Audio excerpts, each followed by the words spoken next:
Live from WTOC, the Southeast News leader.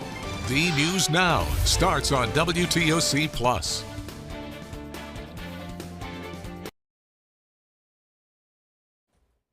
Welcome to The News on WTOC Plus. I'm digital anchor Jude Binkley. Beaufort County deputies are investigating an overnight shooting that injured one man. Here's what we know. It happened around 8:40 last night on Lands End Road on St. Helena Island. That's according to the Beaufort County Sheriff's Office. When deputies arrived on scene, they found a 42-year-old man who had been shot. He was taken to a hospital to be treated. No word yet on his condition. Now, the shooting is under investigation, and BCSO asks anyone with information to call Sergeant Liddy at that number on your screen, 843-255-3294. Turning now to a story we continue to follow. The search continues for the man who used acid to attack a woman walking near Forsyth Park just over a week ago now. It happened last Wednesday. A community walk took place last night at the park to show support for Ashley Wazalowski as she recovers. Now, Ashley had spent much of the last week in surgeries after she was walking around the park when a man threw acid on her, burning more than half of her body earlier this month. Community members came to the scene to say they want to reclaim their park from crime. We thought we could bring the community together and show Ashley that we're here for her, but also, you know, we want to live our lives and take back the park, basically. Now, 9 Lives of Peril is donating $25,000 to anyone who can help police identify and convict the person responsible. Their CEO, Tyler Merritt, said anyone with information can contact Savannah Police. Collins Quarter also announced a reward for information. With other community donations, that reward has now reached $22,000 for information leading to an arrest. The FBI has also issued a $5,000 reward. Turning now to state news, the father of the accused Appalachia High School shooter is expected to be in court this morning. Colin Gray is accused of giving his son, 14-year-old Colt Gray, access to the rifle used in the shooting that killed 4 people and wounded 9 others last year. This morning is the final motions hearing for Colin Gray before his trial begins in February. That hearing was set to start at 9 a.m. It should be underway right now. Now, Colin faces nearly 30 charges, including 2 counts of second-degree murder and 19 counts of cruelty to children. He pleaded not guilty. Meanwhile, Colt, who faces more than 50 charges, has no trial date yet and is awaiting the results of a mental health evaluation. Colin's attorneys have tried to get his case dismissed several times and have not been successful. In previous hearings, his attorneys had argued that statements Colin gave to investigators were not freely or voluntarily given, and that officers searched his home without a warrant.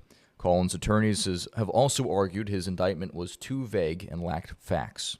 It does not put us on notice of exactly what we have to defend. It does not allege probable cause or foreseeability of this knowledge. In our opinion, it's too vague.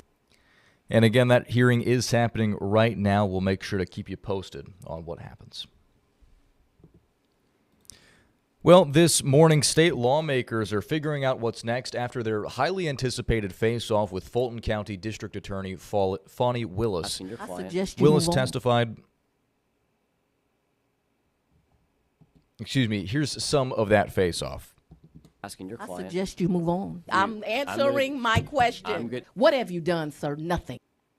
Now, Willis was testifying before a panel of state senators who are investigating how now-defunct 2020 the election interference case, the decision to indict President Trump and his allies on racketeering charges that was thrown out just about a month ago. People came into my community and committed a crime, and I indicted them. And rest assured, if someone else comes in my community and commits a crime, I will indict them again.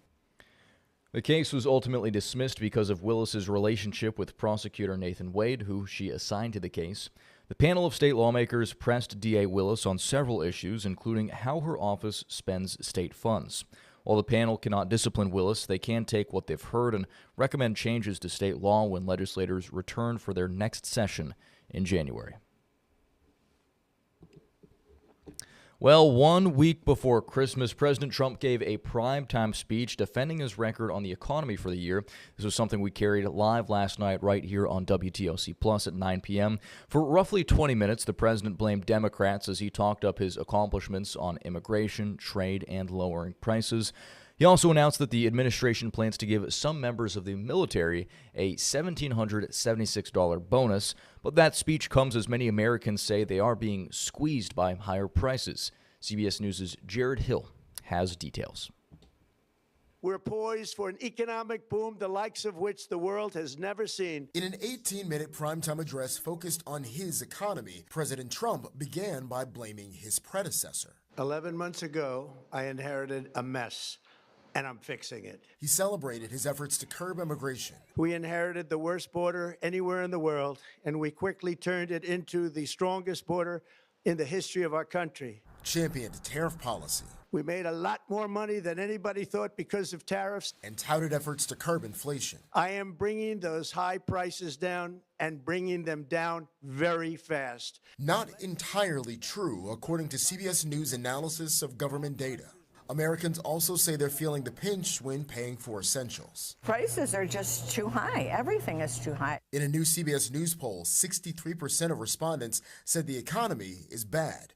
76% say their income isn't keeping up with inflation. My grocery bill has definitely doubled. The latest government data also shows that unemployment ticked up to 4.6% last month, the highest in 4 years. In Trump's America, people are being squeezed in every direction. Looking to the future, President Trump announced plans for a warrior dividend, $1,776 for some members of the military, the amount a nod to the year the country was founded. He also promised to unveil aggressive housing reform in the new year. Jared Hill, CBS News. Moving now to the Palmetto State, more than 500,000 South Carolinians rely on SNAP to feed their families every month. However, new federal rules for the program could cost South Carolina hundreds of millions of dollars every year. South Carolina State House reporter Mary Green explains how one state agency believes it can save a lot of taxpayer money. Right now, the federal government fully funds SNAP benefits. But under the big, beautiful bill President Donald Trump signed into law this past July, states could be required to take on part of these costs beginning in October of 2027. And they could be significant here in South Carolina. This is a huge shift in federal policy and really the state operations. Right now, states determine who's eligible for SNAP using criteria the federal government sets. In South Carolina, the Department of Social Services does that. Then the feds audit a small pool of state SNAP applications. Under the big, beautiful bill, if they find errors, like if an applicant submitted pay stubs for 2 jobs but really has 3 jobs, those errors will start costing states. One of the issues that we have is client error. It's not the agency error rate, it's the client error, the information that's presented to us. For the last fiscal year, South Carolina's error rate was 9.25%, but the Department of Social Services believes it's actually lower right now. Starting in October of 2027, all states will be trying to keep their error rate below 6%.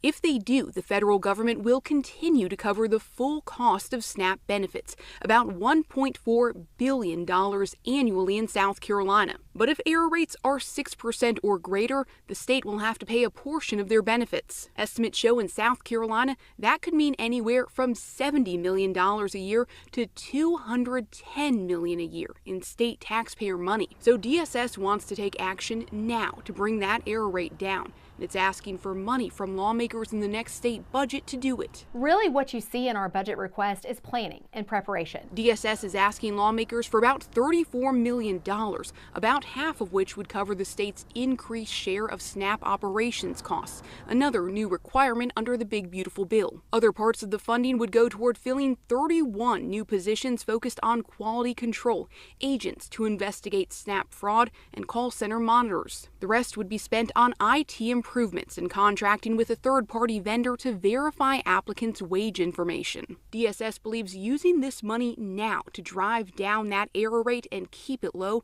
will save South Carolina much, much more in the future. Because at the end of the day, these are tax dollars. Lawmakers will return to session here next month and start taking up agencies' budget requests shortly after that. Reporting from the State House, I'm Mary Green.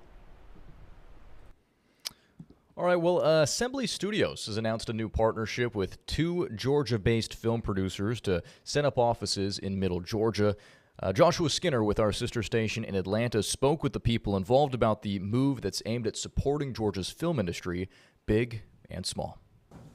Producer Autumn Bailey Ford is digging the new digs. We moved in December 1st. In are the offices at Stage 10 at Assembly Studios in Doraville, where her production company, Autumn Bailey Entertainment, is now based. I've been looking for something like this for the past 15 years. But new office and all, she's by no means new to Georgia's film industry, having spent more than 2 decades producing independent films. Recently, she produced the Dennis Quaid film On a Wing and a Prayer. What's going on? I've got an emergency up here. Now, she and another production company, Braveheart Entertainment, have entered into a deal with Assembly Studios, owned by our parent company, Gray Media, to help scale indie productions in Georgia. This is the reason why we created Assembly Studios, was to be a space for every type of content creator, large or small. In short, it allows indie productions better access to filming resources, including Universal Production Services. It's really going to show other people that the door is open, and that's our problem. We always have a hard time getting in the door, but once we're in, sky's the limit. Assembly and Universal representatives admit Georgia's film industry has sputtered recently, but Assembly is doing better than most. We've been very busy over the last year, and we continue to be busy and anticipating a lot of projects coming in next year. Bailey Ford has her own projects going into next year. She's producing an 8-episode Amazon series, Barbershop, based on the popular 2002 film, which takes her to and from Chicago's chilly climate. Oh, it was -2 when we were outside, so I'm glad to be in Georgia. The reception here, much warmer, and the thing that keeps Bailey Ford coming back. I love the people. At Assembly Studios in Doraville, Joshua Skinner, Atlanta News First. Well, back here on the coast, the holidays are now brighter for students facing homelessness in Liberty County, thanks to the school system's Board of Education. This is pretty cool. A gift giveaway took place at the Liberty County Board of Education on Broadwell Street in Hinesville yesterday. You're getting a look right now at all of those gifts. Sponsors and school staff delivered the gifts to families as they drove through the circle at the front of the BOE building. Event organizers say they gave out a variety of gifts to the students, some fun items and some practical items.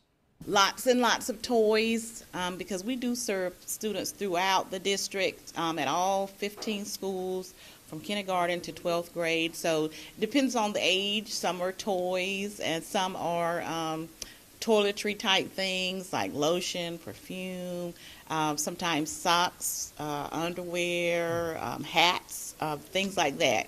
Clothing, jackets, it just depends on the student's age and, of course, what our contributors want to give. This is the 8th year for the Liberty County School System's Brighter Christmas event, which served 69 families and 138 students this season. And believe it or not, Christmas is now just 1 week away, and one neighborhood in Effingham County is decked out for the occasion. The Penny Lane neighborhood in Guyton is brightly lit with over 100,000 light bulbs, from front yard displays to lights strung out on roofs and so much more. For 6 years now, William McDonald and his family have invited the community out to come see the festive lights, while also supporting a cause close to home. On December 20th and the 24th from 6 to 9 p.m., the McDonald family and Penny Lane neighborhood are hosting charity nights to raise money for Camp Sunshine and Cure. Those are 2 nonprofits benefiting childhood cancer patients and research. When families swing by, they can donate whatever they're able to afford. There'll be QR codes in the neighborhood to scan, and cash is also accepted. Last year, McDonald said they raised a little more than $1,000. Now, the McDonald's son, Austin, was diagnosed with bone cancer when he was just 8 years old. Fortunately, he's beat the disease and has been in remission for over a decade. With the people at Scottish Rite Hospital in Atlanta, Georgia, and here in Savannah, Georgia at Memorial, they were able to catch it in time and stuff, and right now he's been cancer-free. And for 12 years. Yeah, 12 years. There'll be hot chocolate and cookies to enjoy, places to take pictures with your family, and even Christmas movies playing for people to see at both charity nights. And with that, we're going to wrap things up here for the news on WTOC Plus. We appreciate you spending part of your morning with us. We'll be back in just about 45 minutes at the top of the hour for another round of stories. And in the meantime, you can always head on over to our website to catch the latest at WTOC.com. Thanks for watching, and here's Local News Live.